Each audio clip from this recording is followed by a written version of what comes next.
The media response to the situation in Baltimore follows a pattern that we should all be very familiar with at this point.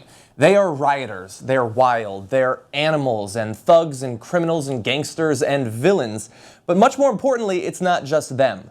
It's not just the actual individuals throwing the rocks or setting the fires, it's their community.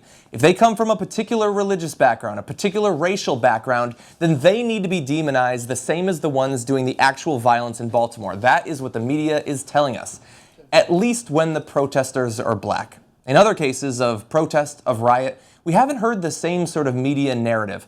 And so why don't we take a look back at some of the other big, damaging, violent protests from years past. Here you're seeing in 2014 the San Francisco Giants win the World Series.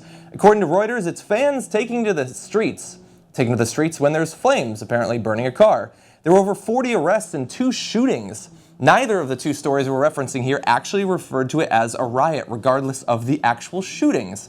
Now let's move to 2011. The Vancouver Canucks lose in the Stanley Cup Finals.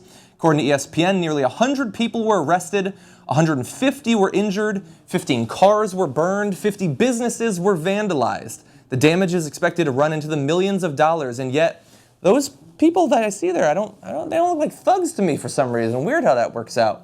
In 2015, the Ohio State University winning the NCAA football championship. Fans set nearly 90 fires.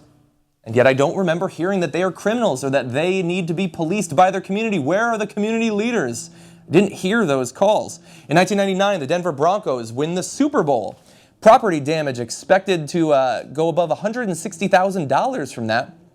Spokesman for the city's mayor called it participants hell-bent on causing trouble. But not apparently rioters, which is odd. And so even though you're seeing all these pictures, you're seeing, it's nighttime, the police are out, there's fires being set, there's violence, damage to businesses, damage to property.